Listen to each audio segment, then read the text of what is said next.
Good afternoon, everybody. Welcome to today's leadership webinar, Executive Transitions Reimagined, Practices that Center BIPOC Leaders. We're thrilled to welcome three panelists, Isabel, Kathy, and Ingrid, who are going to introduce themselves in a moment. All three of whom, by the way, are NPQ contributors and have helped so much in raising this issue in our community and helping us think about what aspects of executive transition practice we can keep and which we need to rethink, especially as we center the needs of BIPOC leaders incoming. My name is Jean Bell. I curate leadership webinars for Nonprofit Quarterly. Welcome to NPQ Leading Edge members. Those of you who know what that means are here because you're an NPQ Leading Edge member who gets all of these monthly leadership webinars, as well as an NPQ Magazine digital subscription and access to our archive. So if you're not here as a member, consider that. It's on the website in the upper right-hand corner. But thank you all for being here. Let me just share a couple of the logistics about today's session. Our sessions now are 90 minutes to give us time to hear and talk and think together. We always record the sessions, and you'll get, all registrants will get that recording in about 3 business days. The chat and the Q&A are open, but just the Q&A box is a little more powerful in terms of being able to upvote each other's comments and keep the hot themes up in front of our eyes. So you're welcome to use either, but the Q&A box doesn't have to only be for questions. You can put comments and responses to each other, which we find is a very active space. If you're wanting to tweet about today's session, NP Quarterly is our handle, and you'll also find these panelists on Twitter and LinkedIn. And all of our sessions close with an evaluation that only takes about 1.5 minutes to complete. So just as we close, please stay and complete that so that we can provide feedback to our panelists as well as evolve our program. Thank you for that in advance. We really appreciate it. And I'd like to now hand it back to our panelists for some self-introductions to share a little bit about themselves. Thank you, Jean. Hi, everyone. My name is Ingrid Benedict. I use she, her pronouns. I am here to talk to you as a coach and a consultant and someone who accompanies leaders and organizations in different stages of transition and organizational change. I live in New York, and I work with organizations in the United States and outside of the United States. And I work with organizations and also donors, funders, and grant makers also who transition. And the reason I'm here is because I think leadership's really important. And I think leadership is pretty critical at the moment that we're in and the period of time that we're in, because we're in a period of multiple crises. And I think leadership is a critical and necessary role within our organizations and within our fields, our sectors, and our movements. And I particularly believe that Black, Indigenous, people of color leaders have a view, have vision, have ideas about culture and strategy that really take us out of this period that we're in. And so that's why I'm here. I think that we need to really improve the way that we support leaders of color. And that's why I'm here to share with you and also hear your questions and your thoughts. And I'll pass to Kathy. Hi, thanks, Ingrid. Hi, I'm Kathy Dang, and I use she and they pronouns. I'm currently the National Co-Director for Grassroots Asians Rising. We're a national network of organizations organizing in working class Pan-Asian communities. But I actually am speaking from the perspective as a former executive director of a local organization in New York called CAV, Organizing Asian Communities. I think I was brought on to share how we were able to build holistic buy-in that brought together members in multiple languages and staff, senior staff and new staff, and the board, and our funders all along the same page to set up the organization to succeed. When I had come in through, I think, some tough times in my transition into the organization. And forgive me, I'm a little bit sick. So I'm sound a little nasally, but I'm going to do my best today. I'm going to pass it to Isabel. Hi, everyone. I'm Isabel Souza. I use she, her pronouns. I'm the program officer for the Edward Hazen Foundation, a national private independent foundation headquartered in Brooklyn, which is Lenape land. And I am here. I've been a program officer with Hazen for 4 years now. Before that, I was a community organizer for 12 years throughout Florida, involved in state, local, federal campaigns. And in my years now as a program officer, I mean, obviously, we've gone through the pandemic and all of these different major crises of the last couple of years, and there's been massive turnover in the nonprofit sector. And as a funder, I've been seeing that 20% of Hazen's grantees have gone through or are currently in the middle of an executive leadership transition. And there's been so many learnings and lessons from that. We invest deeply in education justice work and youth organizing for racial justice. And we are trying to build robust leadership pipelines for social racial justice movements to thrive long term. And leadership transitions are a critical part of that. For me, I think that transitions are really inspiring. It's an opening of so much opportunity for incredible growth and new ideas to take hold. And so I'm excited for all the ways that I'm able to partner with grantees, nonprofits every day to support them on their journey, and excited to be here with you all today to talk about that. I'll pass it back to Jean.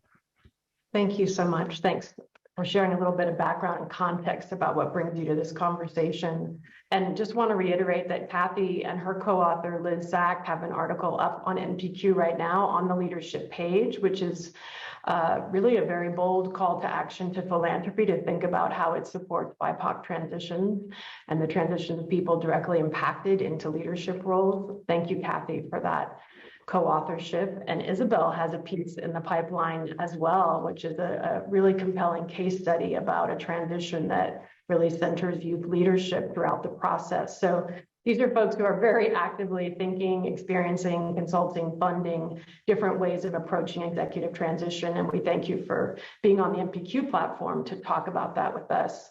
I want to ask Anya if you'll launch our first poll, which we always do, is just to find out who's in the room. And this is always a multiple choice option because many of you wear multiple hats.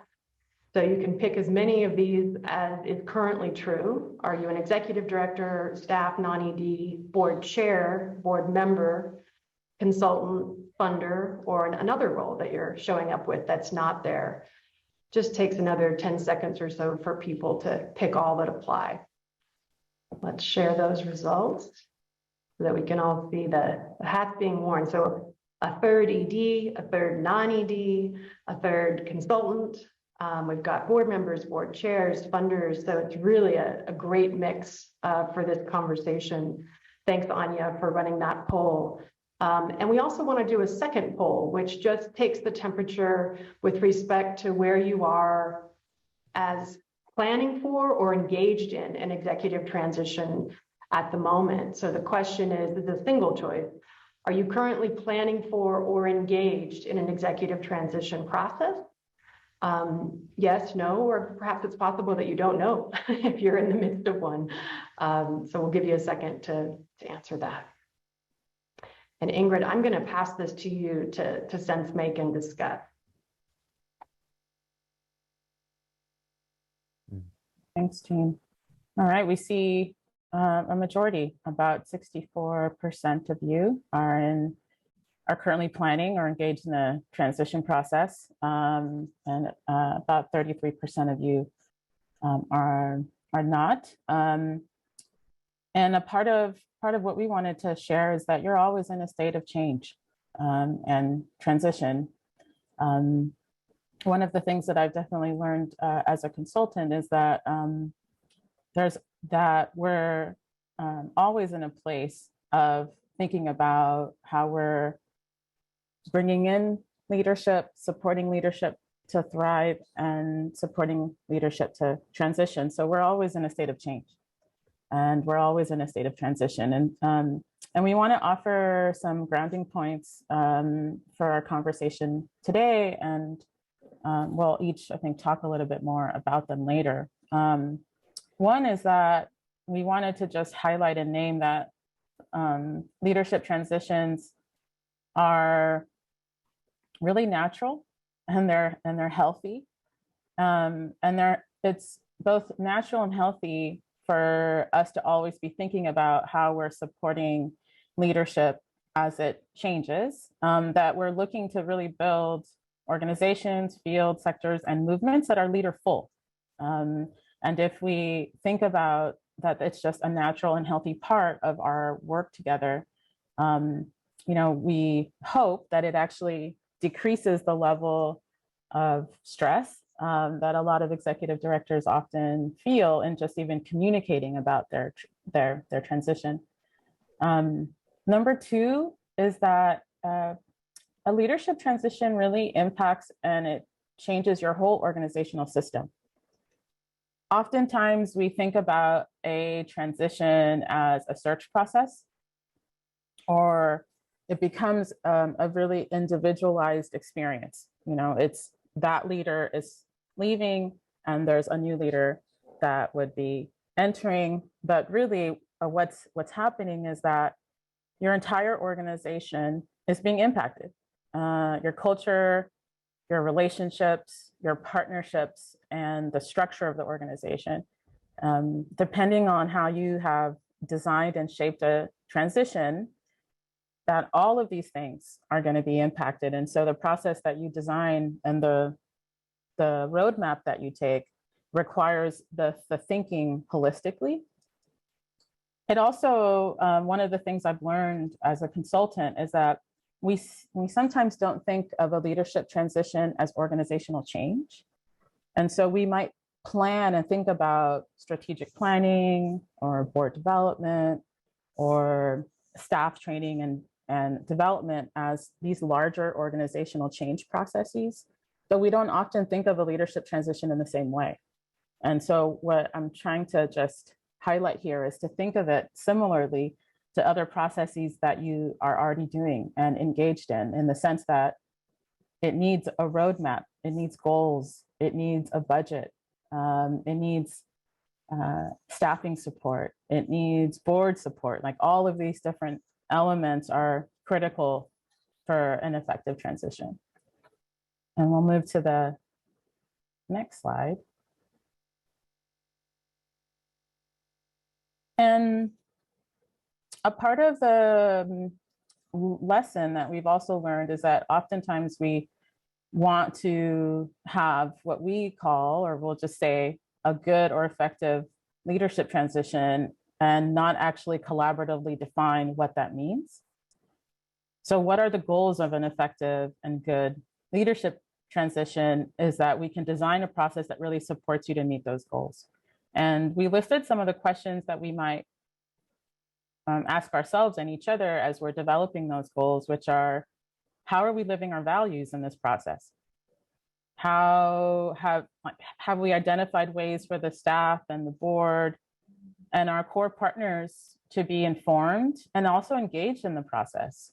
So a transition, I often hear from staff that a transition happens to them, right? They're sort of told about decisions or informed about them, but they're not really consulted or engaged. If our values actually say something differently, that's where potential tension can come up in the process. How are we preparing the staff, our board, our partners, ourselves for creating space for new energy, new ideas, new leadership, right? We're going through this transition process that could be, as Isabel said, this real potential opening. And how do you get prepared for that opening? How are we prepared for a potentially new way of doing something? And how are we honoring and supporting a responsible exit for the outgoing leaders? There's all kinds of things to consider, especially if we're thinking about and talking about a founder transition. If we're going from a white founder to a new leader of color. If we're going with an executive director that may have been in their role for 5 to 8 years, right? Or longer. How is that being supported and really honored as it exits, as that leader exits, and particularly thinking about the importance of documenting organizational history and her story, what are organizational values, of being really explicit about those, and also organizational culture. And then lastly, how are we setting up systems for the new leadership to really lead boldly and to thrive? That first year of entry for a new leader, there's a lot of pressure, there's a lot of responsibility, and how are we setting up that entry in that first year and really preparing to support them in their roles? Is we want leaders to lead boldly and we want them to thrive. And a transition process actually can really either anchor that or stabilize that or add a lot of uncertainty that then a new leader would have to address. So just some questions for you all to consider as what are your goals for the transition? And then lastly, to think about a transition as having 3 different phases. And this is sort of going to the pole of that we're always in a state of change and we're always in a state of transition, and to think about developing organizational practices that would address these different stages. And so there is, before a transition becomes public, there's a lot of work and labor in really preparing for it. And then there's during the transition process and then after, right? How are we supporting new leaders to lead? This conversation that we're going to have today is really going to focus on the before and the after. And a part of that is our sense and our assessment that those are the 2 areas that we don't spend a lot of time really thinking about. So we've highlighted some questions and things to share with you today that really talk about those 2 parts. And with that, I'm going to invite Isabel and Kathy, and we can stop sharing on screen. Excellent. All right. And so for our conversation today, as Jean already shared, each of us wears different hats and different roles, and we're trying to really share a perspective that hopefully adds to your internal conversation around transition planning for leaders of color. So we're going to start with Kathy. Kathy, could you share what are some of the processes and systems or just key steps that for you wearing your ED hat and ED lens that you try to set up, or you did set up actually before the transition, that really supported you to have such a good transition? Sure, yeah, I'll start us off and Isabel can add. Often new leaders, and I think oftentimes it does happen when there's a frenzy in place, like oftentimes new leaders of color aren't set up to succeed. Do not let the incoming leadership be the cleanup ED. That is a big no-no.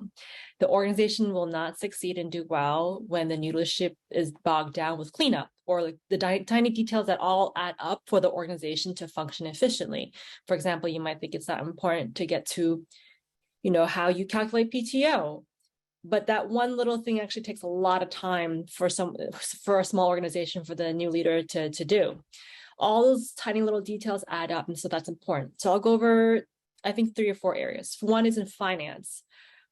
Don't leave the work for the new ED to clean up when it comes to finances. Are the finances in order? Are the chart of accounts cleaned up and useful? Sometimes we let chart of accounts build up, and then it just becomes so long that we can't even understand our balance sheet. Can you clean it up? Are there things that need to be removed? Have a sit down with your bookkeeper. I think that's actually a role that your bookkeeper can play. Like let the bookkeeper knows your books the best. Like what are things that are not being accounted for that can be removed? Clean up your finances, clean up your books. Are the programmatic and shared expenses accurate? Are the audits and financial review up to date? You know, I know some organizations are at different capacities, and sometimes some organizations don't get to it.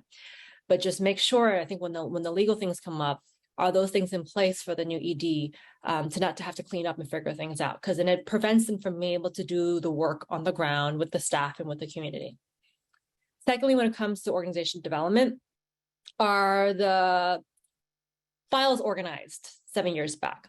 You know, are they just thrown into the closet? You know, make sure they're organized and they can find where everything is. One big thing that I did before I left, so my organization that I left before CAV, it had started in 1986, and we had just piles and piles of pictures, really critical pictures that documented the history of police accountability in New York City. And they were sitting in crates, and we had floods and storms, and we risked losing them.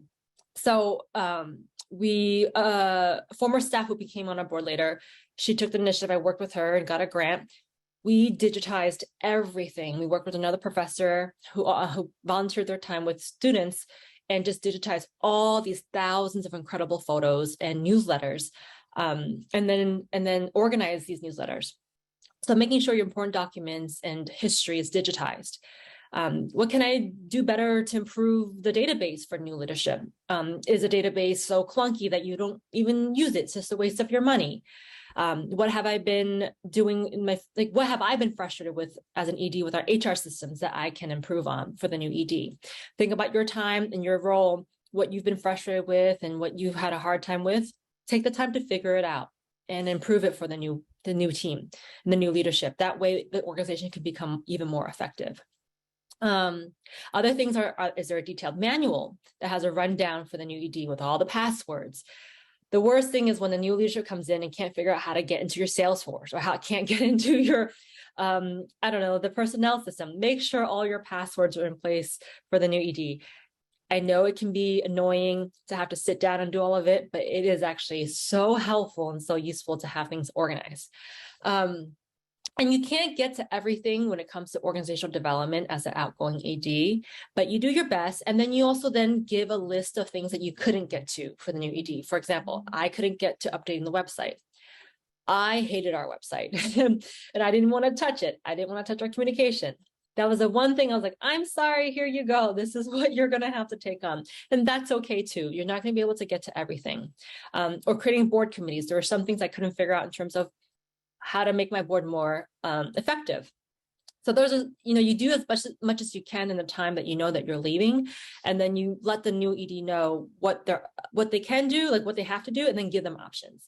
And I think the third area that I want to touch on, which is probably the most important, is team dynamics and culture setting. Are there staff and board members who should be coached out or let go?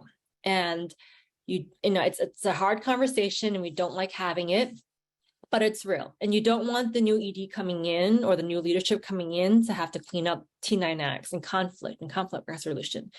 That is why EDs often leave. That's why you have like what Isabel said earlier. You're dealing with three new EDs because oftentimes they don't want to deal with conflict management among the team. If there are people who have to go, let them go. I would invest in money for coaching people out if they need to be coached out. Or invest in people staying, coaching people, making them recommitted to the organization, put money into that. And the last thing on team dynamics and culture setting is pausing hires. Oftentimes we think like, oh, let's staff everything up for the new ED. That is actually a big mistake. You want to let the ED build a team that works for them.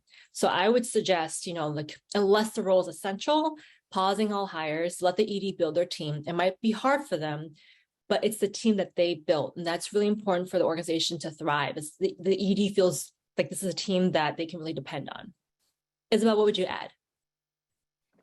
Yeah, thank you, Kathy. That was so comprehensive. I think two things that come to mind. One is about the transfer of the relationships with the funders. I mean, as a funder, I see this all the time. Sometimes I'll find out that the transition's happening, like when the new person sends out their e-blast to the listserv or whatever saying, hi, I'm new here. I'm like, wait, what do you mean? Where the other person go? So that's always the worst for funders. Like, why was I never told that like a transition was going to happen? And mostly, I think from at least from my personal perspective, it makes me sad because it's like I wish I could have supported you to get to this point. You know, like what was all of the help that you needed to prepare for the new candidate and to just set them up for success. So yeah, I would say I love when an ED does an email introduction telling me about the new leader they're bringing in, why they're excited about this person, you know, some of the systems that have been put in place for this next stage of the organization's lifespan. And then having the chance to set up an introductory call with this new leader so that then I could learn from them, you know, how are you feeling coming into this position? What support do you need? How is the board helping you? Or how would you like the board to help you? How can the foundation support you so that you can get the right training for your board? Just all of those things. So really just being engaged throughout the process of understanding the leader coming in.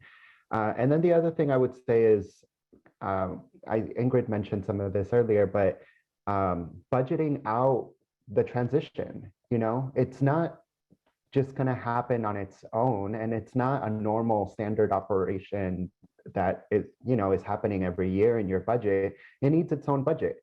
So what will it cost? You know, what will it cost to find the right candidate, to train the you know, to do a rigorous onboarding for them, to provide training for the board to play a leadership role in the process? What will it cost to create a process so your staff and membership feel like stakeholders creating this, you know, co-creating this vision for where the organization is headed? All of that costs money, and funders need to understand what's all of this going to cost. You know, what do you need, and which of the things that you're struggling with do we have resources available, or that we might be able to help you with, or how can we direct you to resources that we know exist for the things that you need? So those are the two things I would highlight. Excellent. And I see Jean's comment about like inviting some more of your questions to keep them coming. There's a couple that are actually talking about the before. So I want to kind of pause and throw them out, Isabel and Kathy, because I feel like we're in this before place, you know? And there's this question or this curiosity about like different leadership models. And, you know, like leadership transitions actually open up that question, right? Like, is this the right model for us? Like where we are today versus where we were? Like if there's a change, if it's going from an executive director to co-executive directors, or, you know, all the different models, right? I've seen leadership teams of like 3 to 5 people, right? So like, how do we reimagine and think about the role? And I'm just wondering, that to me sort of fits in the before, in terms of like being prepared. I'm just wondering if you all have any thoughts about where that question of like the model, right? Like what is the right leadership model for us? And if that question's happening in the before, and if you just want to offer any thoughts to that, Kathy, and then we'll go to Isabel. Yeah, every organization's different, and I think it will really be based on the pulse of your organization. I did see something about a question about overlap and models around overlap during the transition. So there's the before, the during, the after. Everyone has a different school of thought. I do think for my part, I did have kind of an overlap where I was coming in as the lead organizer, and then I think they were still searching for a new ED, but the intent was to have me learn some of the ropes. I think sometimes long overlaps make it hard for the outgoing ED to let go, which is very important. Outgoing EDs have to let go. And the other big part is the purpose to set up the new ED to succeed, or will this actually stunt the new ED's vision? I think that's a really important thing because you want the new ED to have new energy. You want them to be able to drive and carry out the vision and legacy, yes, but with new thought and new ideas and new ways of doing things. And sometimes overlaps in those models can hurt and stunt the new leadership's vision. Thanks, Kathy. Isabel, do you want to add anything about like different leadership models and if folks explore those in the before? Yeah, I guess I often hear that people have a lot of insecurity, organizations have a lot of insecurities about like, will funders reject our new leadership model? You know, like we live in a very kind of capitalist corporatized society where we expect everything to function around an executive director. What if that's not what we want to do? I would say, you know, I'm always excited to learn about new leadership models, whether it's a co-directorship or whatever model. I just need to understand it. So, you know, what's the support that you all need to clearly structure that new model, and then to be able to clearly explain it to your funders so they know, you know, how is decision making happening. One of the things I've struggled with in these scenarios where an organization moves into shared leadership is that when they don't tell me specific, like critical things that I need, like who signs the contracts. Like if all of you are empowered to sign contracts, great. I just need to know that. But if there's only one of you that signs contracts, I could still copy all of you on the email, but I need to know that I can get a hold of the person that will sign the grant agreement at the end of the year, you know?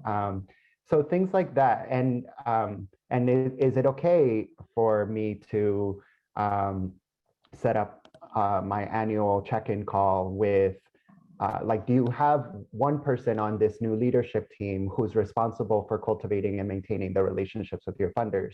Or are you expecting me to have all 3 to 5 people on the call? And what happens if one of those 3 to 5 people like can't make it to the call? Do I just keep waiting until all 5 are available? Like, just let me know, you know, what's the delegation of roles and responsibilities? And as long as I understand how the decision-making works, who's responsible for what, I'm happy to support you all in building the leadership structure that works best for your organization.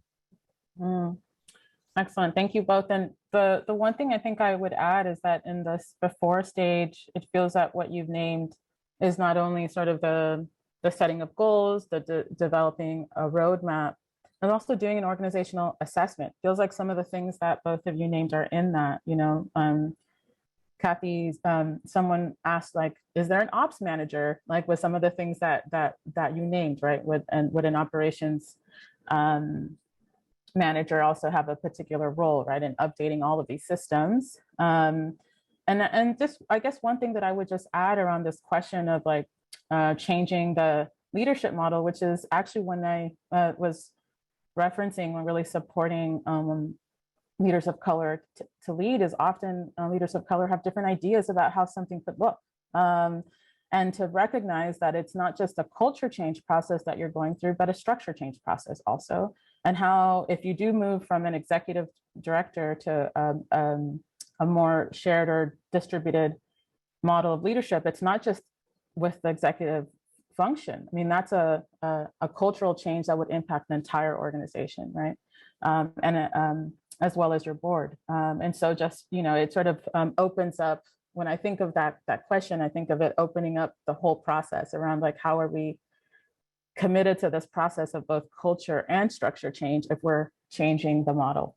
And a follow-up question, Kathy, and then we'll go to Isabel, is who are all these different people playing a part in this, right? Like, who are all the stakeholders and what's their role? Yeah, I think there's a slide for that. If Anya can share the slide again. I think for me, I had to break it down by, there's the board, there's senior leadership, there's staff, community members, clients, if you're a service organization, allies, donors, funders, your bookkeeper, operations, like even breaking that down, like in what are different roles and responsibilities of each of these stakeholders. And so what I would also add for community members and clients, often in a lot of organizations during a leadership transition, doesn't seem important part of a transition, but they actually are really critical. Because if you have community members, or if you're service organizations, clients that stop coming because the staff morale is so low and they just don't feel welcome at the organization, and there's a high turnover, their case manager that's always been there stopped coming or no longer works there, and then the client stops coming. So you do have to think about the role of community members and clients. For us, it was our members. We organized low-income tenants and rent-stabilized tenants in Chinatown and in public housing in Queens. And we had our members in the process, and we did a due diligence of translating everything ahead of time to make sure that particular stakeholder was invested in this transition process, because members of organizations can so easily leave, but it's important for us to retain them.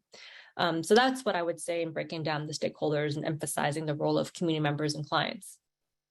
I'm gonna see if we can put the slide back up, Isabel, in case, just so we could have like a collective picture. Okay. Yeah, so in these slides, I guess what I'm offering is thinking of the stakeholders and the team in terms of the different functions of the body of work that will go into the transition process. And I say functions because I don't necessarily think about these functions as solely tied to a single individual or someone with a specific title in the organization. I don't believe that that you necessarily have to think about every single one of these people as a staff member or as a board member. It could be a combination of board members, staff, community leaders, all kinds of different folks that you lean on, that you trust, who share these areas of expertise. So in the next slide, I'll go into kind of describing how I think of the ways that you find these people. So for me, legal is, who do you trust most on your team to make sure that in this transition phase that no laws are broken? And that's the extreme of it, but it speaks to some of what Kathy mentioned, that the bylaws weren't lost, that the access to the bank accounts, the passwords to access the online banking and the credit cards, that hasn't been withheld, whatever, so any legal matters, even if things like paying out the vacation time that's owed to the outgoing ED or outgoing staff, if they're owed sabbatical, if they're whatever, just making sure that you're covering all of your bases. And in the transition phase, like if, for example, you have an outgoing ED or even an incoming ED that's bringing in new board members during this transition phase, that they're not just bringing in their best friends or their brother or sister or their past fiance, someone who's looking at these conflicts of interest and raising those red flags to the rest of the stakeholder committees. So that's one. Finances. I think about it in terms of someone who's keeping track of where are the receipts, where are all of our financial documents, where can we find them and put them to use and make sure that they're in the hands of the right folks who are going to use them moving forward, and someone who understands, what's this whole transition process going to cost? Do we have to set aside a staff retreat to discuss the process? Do we need a board retreat for this? Do we need a membership, a healing process for the membership to understand why we've let go? Maybe you fired the former ED and are bringing a new one in, and there needs to be a healing process with the membership, whatever. So what does all of that cost? Memory, who's been with the organization for a very long time, who has a deep love and commitment to what the organization's been building, who can make sure to keep sharing that story with incoming leadership so they understand, where do we come from, how do we get here, what are the core values that define who we are and how we've always, what we've always dreamt of accomplishing in the future. So yeah, this could be a staff member that's been there for a long time. It could be a board member that's been there for a long time. It could be a community member. that is deeply trusted in your constituency, who you know you can turn to and can help inform that. The visionary, you know, who's inspiring and getting everyone excited for the future of the organization, giving people hope. There's so many incredible things that we'll be able to accomplish. And, you know, these are some of the ideas of where we could go and how we could get there, and just really like hyping everyone up, helping everyone believe in we're going to be okay. If we put our heads together, if we build the necessary trust, if we do the necessary healing, we're all going to be okay, and it's going to be amazing. Like, hang in there with me, trust in the process. Let's lean into this together, and yeah, and it'll be incredible. And it's interesting, part of what I said about the, like, who does this fall on? Sometimes your legal expert is a board member. Maybe you have an attorney on the board who's like really good with laws and making sure, keeping track of those things. Maybe the most qualified person with financial training, maybe it's a staff member, maybe it's a board member. So these are, as you build your team of stakeholders, like, so it's kind of like your round table of trusted advisors who will be there with you to shape this transition process. Just think about who are the right people who fill these different functions, these different roles. Because what I think is harmful is when funders or when anyone expects the ED to carry all of these things on their own. They expect the ED to be the visionary and the financial expert and the one that holds all of the memory about the history of the community and the constituency and know all the legal experts. It's like, no, that they have to be able to like turn to peers, trusted peers of the organization that are all invested in the success of the future of the organization. Next slide. And then the last three are constituency. So who in this transition process is thinking about, is this process accountable to the community that we serve, you know, to our clients, to our members, to, you know, if you serve low-income women or people of color or indigenous communities, you know, in what ways have those communities been a part of this process? And yeah, so, you know, just being rooted in community. And again, who's the best person that you know will be the cheerleader for the community in your transition team, that will always make sure any decisions you're making, they're bringing back, okay, have we taken our constituency, our community into account? Have we consulted with them? Have we asked them what they would think about us hiring someone like this, or putting this course of action, you know, putting it into effect. The team, I mean, this disconnect happens a lot, you know, because a lot of organizations just think of like, let me hire a search firm and bring in a new executive leader and the staff will have no say. But, you know, that divides the organization, and you're starting someone in a place that is divided from day one. So it's helpful to have someone in your stakeholder team who's thinking about, where is the staff in all of this? Do they know that we're getting ready for a transition? Is everyone preparing for it? Have folks given some of their feedback or ideas? Maybe there's lessons to learn, you know, there's things that didn't work from the management style of the previous leader that we could address as we think about bringing in a new leader. All of engaging all of these different stakeholders helps you create a healthier, more sustainable process for the organization.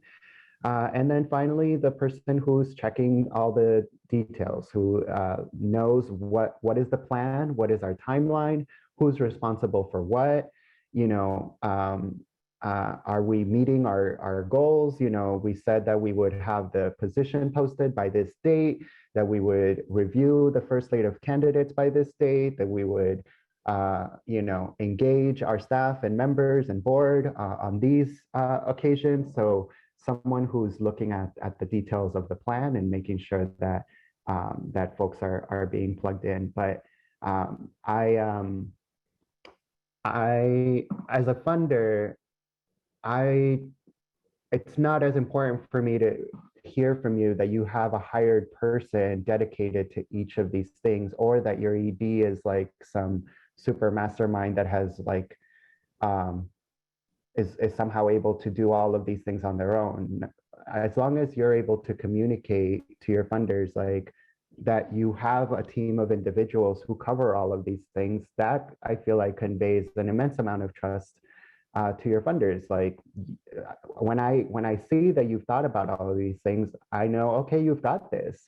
Like, and then it helps me to come in and say, okay, how can I support you? So whether these stakeholders are 3 people or 7 people or however many you define are the right people that cover these functions, my next question is, how can I support those individuals to be successful in their roles? What do they need to be successful? And so I'll talk later in the session about some of the things you can ask from funders to support you in the process. Yeah, and I was going to actually ask a question, if we could leave the slide up, Kathy and Isabel. It came up in the questions here, and you named it around that sometimes folks contract and partner with a search firm that has a very particular function in the process. And the question is, what kind of other external support have you seen that's been helpful? And Kathy, I was wondering if you could speak from your own experience, that what I really lift up from what Isabel is sharing, that the outgoing executive director shouldn't be driving their own transition process. And there might be limitations if it's just like a board chair, right? So there's also an opportunity sometimes to bring staff and board members together a little bit closer together. That's one of the insights that I've gained in supporting different organizations. Kathy, what are some of the really helpful external supports, like outside of getting a search firm? Yeah.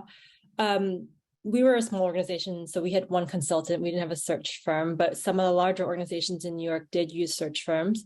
But for us, in addition to having that consultant, we had a board who committed to being the liaison to the staff through the entire transition process. So that board member didn't share with me or the incoming ED all the concerns the staff had. And I think that was really critical to bring the staff and board together. Oftentimes, your biggest conflict that comes up is between the staff and the board during a transition process. And it can be really painful. We had coaching. So even in like the year and a half leading up to the transition, we had something called generative somatics coaching for the staff. Each staff member had 10 sessions for each, for the coaching, 1 hour each. And then that coach also brought us together for a retreat. We spent money on just staff bonding. So I would just shut the office and we would go out to the beach as a team. We went to escape the room and dinner. And then also I set it up so that the team had staff outing without me, so that they could see that they could move on without me. And I think that's important. I think, and even in the transition process, when they were having meetings, I stepped out in the interview process. I was actually not, I set up the entire interview process, everything from managing the translation, the interpreters, and bringing everyone together, and coordinating the schedules of 35 people. And then I stepped out of the process. But and then, making sure there's food and having the interviews at nighttime so members can join. So these are other elements that didn't require a search firm, but were things that I did to help to bring the staff, the community members, and the board closer together, and then like invested into the process. Got it. And maybe this could roll right into the last question we're going to ask, which are like, what are, like, using your ED hat and your ED lens, what were some of the pain points or the most challenging aspects of your transition? Like, what brought you the most like stress and worry, and what were things that may have happened along the way that you could share with us?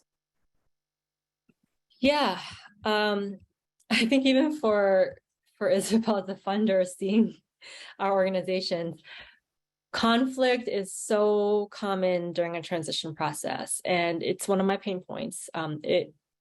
It's inevitable, and we can't control it. It's going to happen. And internal turmoil can be prevented, but there's also times where conflict can be generative. So an example would be and oftentimes this happens, organizations decide to go after funding and money that doesn't actually work and can't be implemented on the ground. And the staff are complaining about how they can't meet the numbers because it's not needed in the community. And I think that conflict can come up among the staff and leadership and management, or your grant writer who is pushing this grant. But then the organization has to come to some realization that this program has to be evaluated and either cut or give the money back to the funder. And that's okay. These are things that you can do. Like, it's generative. It's realizing that this program might be actually not aligned with the mission of the organization. These are some conflicts that can be generative to help the organization move to the next process. And conflict often happens most often between the board and the staff, like I mentioned. And there are ways that the board can build buy-in and still clearly state that they are the final decision makers. There are ways to do it. So Ingrid, I don't know if you wanted me to just go directly into what I want to cover, but it's actually huge, and I could stop there if you wanted to. Yeah. Cover that. Let's pause and get some of Isabel's worries, and then we can spend more time going into conflict that might come up. Yeah, I mean, definitely, I think the biggest worries I've had have come up because of the conflict. When there's conflict between the ED and the board, and then there's massive turnover in the board, that's a huge red flag for the sustainability of an organization. And the same thing with the staff. With the board piece, it's because your board is supposed to be a team of individuals who are holding you accountable. A team of individuals who have your back, but who are making sure that things are being done in the best interest of the organization, the constituency. So when I observe that a new leader comes in and there's a lot of resignations from the board, and that new leader then elects their best friends to the board, that's a huge red flag for funders of are these folks actually going to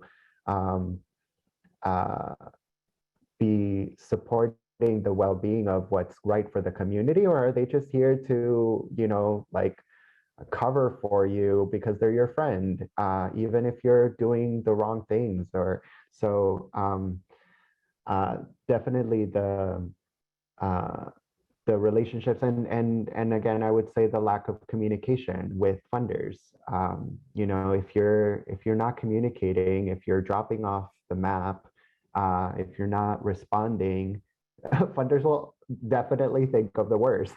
They'll just create endless narratives of chaotic scenarios in their heads about illegal activity or whatever. So just stay connected. And that doesn't, I think, well, I guess I'll get to that later about working with funders, but yeah, the more you just keep your funders informed, the more they'll be at ease of okay, I've heard from them, they're going through some challenges, but they've gotten some support, or they've requested support, and I know that if they get that support, it's going to be okay. So communication is key. Yeah, thank you for that. Before I pass it to Kathy, who's going to talk a little bit more about building holistic buy-in and how to manage tension and conflict during a transition. I did want to add one thing that what I've definitely learned in supporting leaders and organizations is some of their biggest stress is actually talking to funders. I know that a majority of you on this call are actually already in a transition process. You're either planning one or are already in it. So I guess I'm really speaking to the funders who might be on the call, is to really think about the amount of time. I've worked with leaders who have spent hours trying to think about how they're going to tell their funders. And if, in terms of thinking about where we're placing some of our best energy, that is one thing that we can disrupt now and actually start to change. The other worry that a lot of leaders have shared with me is also just getting the support to actually say that they want to leave. So I just also want to just say for any ADs on here that are thinking about transitioning, you have the permission to leave.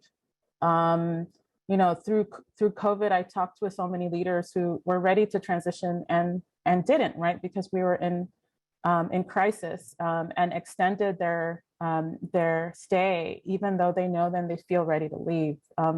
One of the mistakes I think I've seen us make, and us sort of being the sort of larger like nonprofit community, is that sometimes we try to talk somebody into staying.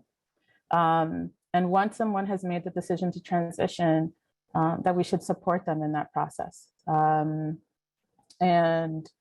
for funders to just think about how we can minimize the level of stress that a lot of executive directors have to even just announce that they're leaving. And you can see this sometimes where people will say this, you know, sort of say it out loud and then kind of, you know, lean back, right? Versus to just really declare and celebrate their contribution. And I've heard this from funders where someone's been in an organization as an ED for 15 years, or somebody who's been in an ED for 5 years. There's always the question of why are they leaving? And I want to just sort of put out the proposal that that's not a funding question for a funder to ask a leader, unless there's like insight about that transition that might actually give you insight into the organization, and if it's in a place of crisis, right? Like there's information there.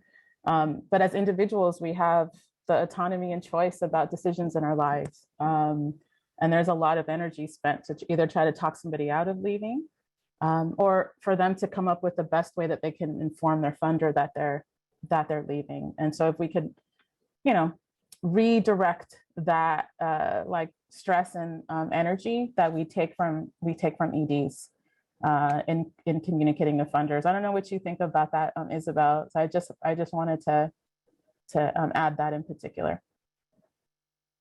No, I agree. I agree with all that.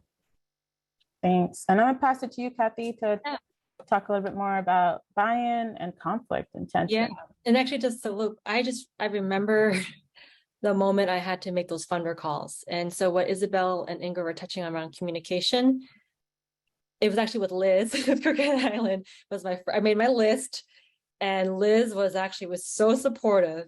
I felt confident to make the rest of my calls. And I was like, okay, whatever the funders are feeling are not my emotions to hold. It's on them to hold.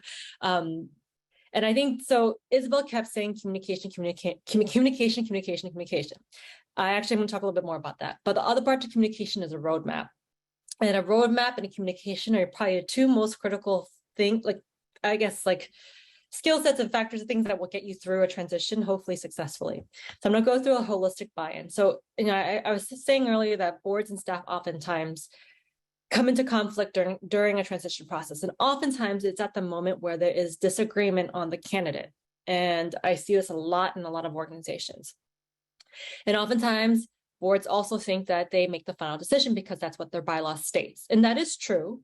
But it doesn't mean that they write off the staff or community members entirely. And just because we ask for input from staff and community members doesn't mean that the staff and community make the final decision.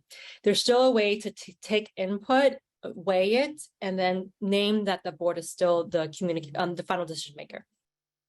But why is it important to build buy-in and holistic buy-in? It's to mitigate and prevent conflict and to build commitment of all the stakeholders to move the transition through. And it can use as a process to develop people's leadership and ownership of organization. You would be amazed at how many people that you thought were like, oh, they're like, you know, they're staff workers, middle management, but they actually step up during a transition process, and you just see them just thrive and step up in so many ways. And the transition process can be used. So that's why it's important to build buy-in, because these are some of the roles and responsibilities that you can put out there in the roadmap for people to play. And then they come in and you just see them shine. And then it makes a huge difference when it comes for the new leaders to step in. They'll be stepping into an organization with people with more skill sets, more ownership, and more leadership. And the other part around why it's important to build buy-in, like it's important to build holistic buy-in with being like communicative, clear, and transparent, with decision that is weighed, So, and I mentioned earlier, what we did was making sure that we had a board rep that liaison with the staff, like, so that information is not lost. There was just, in a transition process, there could be so much information that's lost because there's so many stakeholders. There should be like a handful of people that holds all the information. That way you can build buy-in, making sure that you share the information out. It's okay to repeat, it's okay to over communicate, so that everyone holds the same information. And that's how you build buy-in. And who are the stakeholders to build buy-in? You can determine who the stakeholders are to prevent and mitigate conflict. Is it the board? Some board members more than others, some senior leadership, funders, and in terms of like the role they can play to liaison with other funders that can be more problematic or hard for you, and donors and allies. Like who can be champions, for example, if there's like rumors about the organization transition, are there allies who can like speak up for your organization with funders if funders are threatening, taking money away? There are roles that community members can play that I mentioned earlier that I won't share again, but I think for us, community members were the most important in our transition process for our stakeholders. Like we made sure that we had meetings at night when they're off work. We had meetings, we actually had the interview process on the weekends so community members can attend when they're off work, and had food and had interpretation, translation, prepared the materials way ahead of time for them. And then, thinking through in the roadmap, what are the different roles and responsibilities for each of the stakeholders? What is something small or big that each person can do? And then I think in the roadmap also with the who, what are different roles that the board members can play and step into? Like, is this board member the person who would do a lot of communication? Is this the board member the liaison to the staff? Is the board member helping to oversee the finances, or like being the coach and supporting the new ED, checking in with the new ED? There are roles that each of the stakeholders can play in laying out the responsibilities of each person, of each of the roles. Just because when I emphasize that there could be input from staff and community members, it doesn't mean that they make the final decision, though some organizations do make it that way. It's just being really clear and transparent on how is input taken, how is it weighed, and then who makes the final decision in the end, and making sure that there's some level of balance and accountability of each of the stakeholder in the transition process.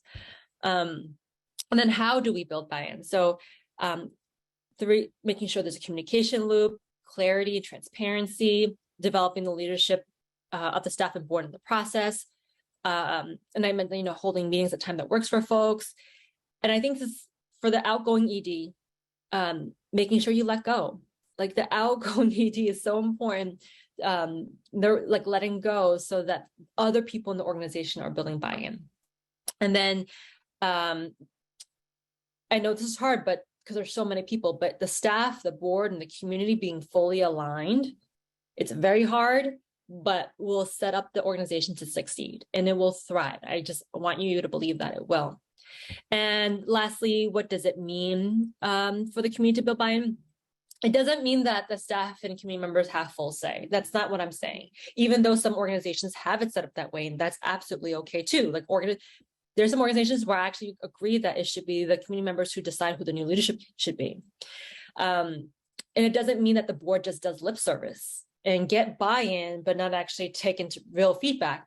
So what a board can do in a transition process, if there are some final candidates where there are some concerns that the staff or community members have about that candidate, get the list of concerns from the staff and ask the staff, if we commit to X, Y, and Z professional development for the new ED, and we set up accountability of this new ED, will the staff be okay? Can we work through this? And building that buy-in from the staff. So if you can go to the next slide, I just want to, these are the key areas that I want to make sure, again, that I emphasize is the communication loop.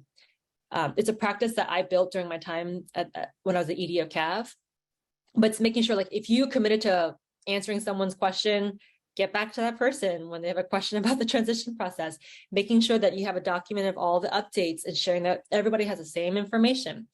Transparency while also following personnel protocols. I found that transparency, as much as we're able to when it comes to a hiring process, it really builds trust of the board, like between the staff and the board.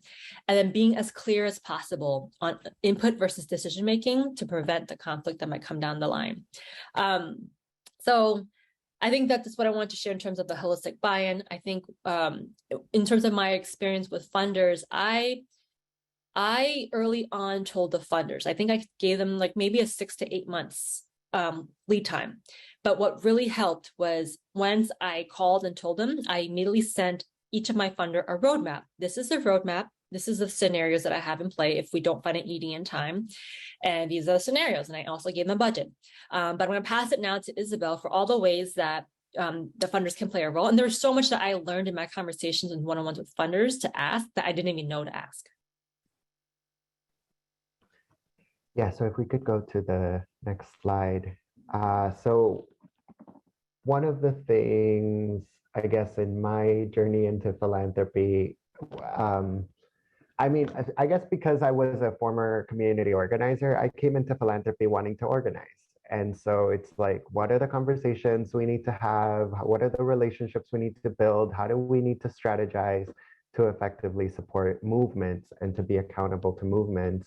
And what is often the response, like the easy go-to answer from any foundation is often like, oh, well, we already fund that group, or we already give them a general operating support grant, or like they're already on our docket for this next year. And like that tends to be the easy cop out of just like, I cut them a check, or I'm going to cut them a check, and it's over. So I did my part. Like, that's what I'm here for, right? Like, I'm a funder, I cut a check, and that's it. I'm moving on to other things on my plate. But I feel like that's just the easy way out, and I'm so unsatisfied with that response. It frustrates me to no end every single time. And I have a deep, deep love for people who work in philanthropy, who see their role as above and beyond just cutting a check. You know, how are we showing up as partners to movements? How are we helping them figure out challenges, connecting them? Funders are connected to hundreds of nonprofits across the country, hundreds of other funders, hundreds of consultants and coaches and facilitators and trainers and job boards. And, you know, there's really endless resources. And we should be sharing as many and all of those resources. Hoarding and hiding and gatekeeping all of those resources is highly problematic and very white supremacist. So I'm all about like, let's change the culture. And so I started listing some things that we do at the Hazen Foundation for our grantees when we're supporting them through an executive transition. Things that they've asked us for help and things that we've offered that I recommend for you all. So one, very simple, takes very little effort, is asking your funders to help you with the promotion of the information about this transition process. So in the sense of like, if you need help getting the word out there that you're searching for a great new candidate, they can, you know, spread it to their networks, to organizations across your state, across the country, to other funders who fund work that you do. So if you need help spreading the word, even if it's, you know, help us spread the word that we're looking for a search firm, we're looking for a consultant to help us plan this transition, they can help you spread the word. And it takes very little effort to just like forward that email or send a quick email to folks saying, hey, have you heard this great organization is getting ready for their next exciting chapter? Does anyone know, you know, someone they should be speaking to? Can we introduce them to folks, whatever? So the promotion piece. Communications. Sometimes foundations will have comms professionals on their team that like prepare op-eds, put out press releases, do marketing, you know, do graphic design. Sometimes they outsource that to a comms firm. But they can share those resources with you. So, you know, if you need to announce your new leader coming in, or to celebrate the outgoing leader, I always feel like, you know, foundations, you've been investing for years in this organization, take part in celebrating the outgoing leader. Like, you know, like put them on your newsletter, on your whatever, sharing like we're so grateful for all of the years that this person contributed to this work and everything that they've built. And we're committed to helping this organization in its next phase. So yeah, ask your funders if you can borrow some of their comms capacity, whether it's their staffed comms team or their PR firm to help you. Maybe it's how you tell the story of the new chapter of the organization. I've seen organizations that have rebranded that are like, we're doing an executive transition and we're changing our name and we're changing our logo and we're changing our colors and we're ordering new shirts. Well, there's a strategy for that. And so talk to a comms professional about how you could prepare that comms strategy. So if you could borrow some of that capacity from your funder, or if they could just pay for some of these comms professionals that they've worked with, or just recommend other comms firms that you could work with, definitely ask for that. And interim capacity. So the transition phase, like in the middle of it, like when you're in the thick of it, the timeline of that varies for every organization. It could be a couple of months. It could be a couple of years, of, kind of letting go, so transitioning out the outgoing leader, and then the search process. That can often be several months to a year of your hiring committee trying to find the new person. And then the onboarding process of the new ED, which could be another year for them to fully be supported and trained and brought onto all of the cultural systems of the organization. So in that entire phase, there's a lot of things that you might need. And I think you could just define what does interim capacity look like for you? What are the tools that you're missing that you wish you had? If it's like a trainer, a coach, if it's time to do the staff retreat, the board retreat, to or for your transition team to have meetings that are with food and with like butcher paper and markers and whatever, all of these things, list all of that, define for yourself what is interim capacity, what are the things you need from interim capacity, put them in a budget, and then share that budget with all of your funders so that they understand these are essential resources that we need in order to do this transition in the healthiest, most sustainable way possible. We want the new leadership to be set up for success. We want to be stronger as we move forward into our next phase. We want to come out of this being more powerful, more impactful, more prepared to win our campaigns. And help, if you contribute towards this interim capacity so we could get through this phase, it'll help us get there. And funders, well, I literally don't know a single foundation that doesn't have discretionary funds, capacity building resources, other types of resources that they lean on specifically for these types of things to help organizations around their organizational development, around their training, their long-term planning. They don't mention it, but you should ask for it. You should ask if it exists, because most of the time it does exist. And it doesn't necessarily mean that the funder will like cover all of the costs. Often they can't or won't. But pitching in goes a long way. If you say this is going to cost $80,000, can you pitch in $10,000 of discretionary funds for this? Usually that's very easy for most foundations to do. And if you've got other general operating support funders, you can ask them to split the cost. Like, oh, the Hazen Foundation is pitching in 10,000. Can you pitch in 10,000 too? And funders love kind of like sharing the load, and we'll often be able to cover the full cost just as a group of funders. Moving on to the next slide. Connections, introducing you to many of the hundreds of people that they know and have relationships with, organizing other funders. For me, that's about like, how do we make this as easy for you as an organization?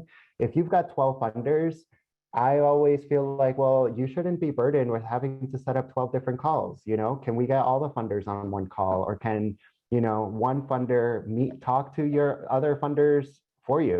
What do you want them to share with the others? So to get some of these other funders off your back, funders like who fund the same organization, we can get together and say, like, we're all going to accept the same grant report for this organization for the next 2 years. And so we agree on this one template, 5 questions. These are the 5 questions we're all going to get, and that's what we're all going to use to process their next grants. The funders can do that, and you can ask for that support, and they amongst themselves can figure out who's the right person who could take the lead in getting them all on the same page. And as the last thing that I put here, which is what they always offer first, is like the multi-year general operating support. Like, it's great. Yes, I love that. We need that. I love that you're renewing our grant and putting you on your next docket and making a general operating support, but that should be the bare minimum. There are so many more ways that funders can help. Ask for everything, throw the whole book at them, like request 20 different things. If they cover 2 or 3 of the 20 things, fantastic. That's better than if you had never asked for anything. I know we're short on time, so I'll pass it on.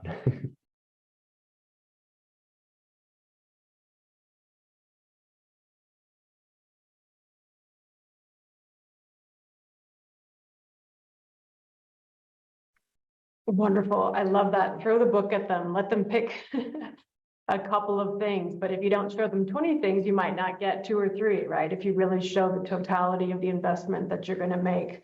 There's been so much specific guidance, and I hope the 3 of you have been seeing the gratitude that's been popping up routinely in the chat. One person said, I wish I had had this webinar 2 years ago. But the best we can do is have it now and begin to lay out different practices. I want to pose a few questions. We have about 10, 12 minutes left. And so just to let the audience know, and you know what we're going to do, I'm going to pose a couple of thematic questions that have come up throughout the session. And then I'm going to give each of our panelists a minute or 90 seconds to just reflect as they close.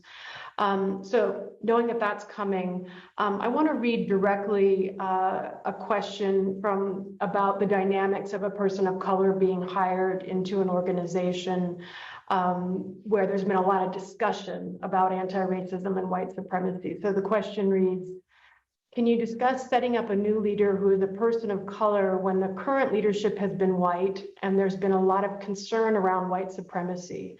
How can we set up the incoming leader to not take on the strife, as well as perhaps over expectations of what bringing in a non-white leader will do, and not setting the expectations too high, but setting them up for success? And maybe we start with you, Ingrid, just because I know you've consulted to exactly these kinds of transitions. What comes up for you as guidance there? So such a great question. So thanks for that. I wish I had the whole 90 minutes to talk about it, but I will lift up a couple things. One is I think assessments are really key for a really effective transition. And partly is that transition planning is a future-facing endeavor. Like, we're looking at what the organization needs now and what it needs in the future.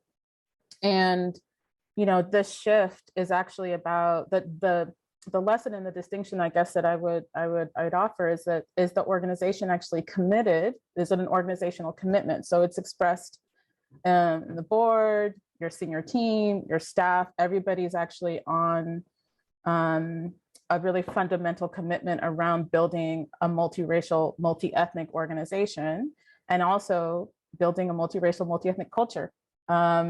And that's a commitment that actually, as a leader of color, it's actually, like for folks that are in search process, it's actually really powerful to already know that there's a commitment in place, and it already has momentum, versus you're hiring me to make the commitment and to be the driver of the commitment. That actually really sets somebody up for like those first 2 years would be trying to, get everybody on board around the value and the benefit of this. And so I do think it's in that before stage around making an assessment and then making an organizational commitment. And that really includes the board too, because I often find that the senior team and the staff they have a commitment around really naming the habits and the culture of white supremacy, being anti-racist, and really centering like BIPOC culture and leadership, but that's not extended to the board often. And right, so I think it has to be the whole organizational system really needs to make the commitment. And I think the invitation for a leader of color is to then lead and like drive that, but not to be the person who actually has to convince everybody of its value. I think that the one thing I'll just highlight here is that leadership isn't abstract. It's experienced by people. And so if there's sort of this verbal commitment around, you know, where we have this commitment for a shared leadership model, or we have this commitment for BIPOC leadership, the question most candidates ask that I've talked to are like, well, how are you demonstrating that commitment? And they'll even ask, which I think is really healthy, is like, can you send me a document that actually articulates your organizational culture? And a lot of organizations don't have that. So this is such an opportunity, I think, in the transition, if you're shifting your culture to one that's centering not only BIPOC leadership, but it's a BIPOC organizational culture, that you've articulated that somehow, and it reflects in your practices and your policies. And that you've also made that commitment. So they're not coming in having to convince everyone of the value. Mm-hmm. Thank you so much. There are also a number of questions about the outgoing ED's role, and I know a lot of those people are on this call trying to figure out what role to play, especially if they're trying to pursue the organizational culture that you just described, Ingrid. And Kathy, I think we've all been so struck, well, I'll speak for the audience, I'm so struck by how much thoughtful, strategic, tactical work you put into your own transition, and yet seem to find the right boundaries of when to step out of your own creation, right? And so I love this because I think this question of are they involved or aren't they involved isn't the question, is what I think, based on your story, my own experience in consulting as well, is that they're absolutely involved, but how they're involved and involved in what. And so we have a question about, you know, is it the outgoing ED who helps set the stage for a change in leadership model? Is it an outgoing ED who helps define the transition roadmap? So you've spoken a lot to it, Kathy, but I just want to give you another chance, in light of what I'm saying here, to affirm or outline what you do see the outgoing ED's role in a nutshell. The role of the outgoing ED is to support the organization to thrive without you there, like to see that you're not going to be there and it's going to succeed without you. And that requires letting go of ego. Don't take things personal. That was the first thing my consultant said to me. Don't take things personal. Especially when the staff want to meet with the board on certain things, like don't take it personal. And you know, we went through this process where the consultant asked the board and the staff and the members, like, what are the skills that you want to see? What are the qualities you all want to see? And I remember sitting there like, is this about me? And like, what I don't have, I didn't have. But no, it has nothing to do with me. And so the outgoing ED has to let that go. And then I think come back when asked. Do not just show up. That's the biggest mistake. Do not just show up to the organization and keep coming back and keep giving unsolicited advice to the new ED. Only give it if you're asked. And I was actually really close to some of the staff, and I had to tell them, like, I can't see you for the first 6 months. I will see you for happy hour, maybe like in 8 months to a year, you know. And I took that hard separation. It was like a really bad breakup when I left, and I was so lost. But that clear line has to be drawn. And but you also don't want to absolutely just like abandon the organization, you know, like you have to step up when you're asked to come back to a certain extent of, you know, you don't want it to let it just like sink either if it's having a hard time in the transition process. So it's like a delicate balance. Yeah, really, I think what you've shared today has just been remarkable with respect to the detail of that process. Because I do think we're still in traditional executive transition practices, we're talking about binaries, you know, an ED involved or a non-ED involved transition, you know, and I think, and same with you, Isabel, in terms of a funder driven, you're not talking about anything like that, right? But very funder involved if invited and aligned with the organization. So I feel like a theme of this has been the type of involvement. What is the constructive involvement of all of these roles, right? So very much appreciate that. And I want to now give each of you about 60 seconds to just share a closing reflection that you're kind of leaving with as you have heard yourself share this wisdom and seen the conversation and the Q&A. May I start with you, Kathy? Sure. Organization development starts from day one. Once you come into the organization, your transition starts at that moment. So if you plan to be there for 8 years, your day one, like your first transition mark starts at your first day. And we're constantly having to thrive and like constantly having to develop the organization to succeed. And so by the time that we leave, it's going to be even better when you leave. And like you want it to be better when you leave. So, and never take that personal. Like when it does better than what you did, you actually succeeded in that. Brilliant. Isabel, may I turn to you for a closing thought? Yeah, my big message is put us to work. You know, we want you to be successful. We have invested in your growth and your leadership for years. Tell us what needs to get done, how you want us to be, if you want us to be a part of the process in any way, what's the best way that we can support you, offer help, whatever you need, just tell us, like put us to work. Funders need more direction on how they can best show up on your terms. Thank you so much. And so much specific guidance on that in this session, Isabel. Thank you. Ingrid. Thank you. A couple thoughts. One, I just want to name the amount of emotional labor that happens in a transition.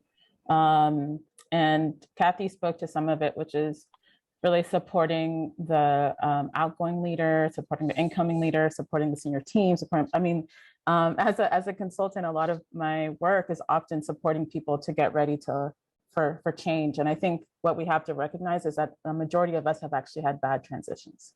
So when a transition moment comes up, all of those memories really come back. So I just want to name the amount of emotional labor and to be prepared for it and to bring in that kind of support. And then also, I just wanted to highlight, sorry, I wrote this down, some really creative ways to think about in your process. Like one, you can bring back the founders. If if this is a transition where it's like maybe the third round of leadership, is there a creative way to bring back the founding story so you don't lose that?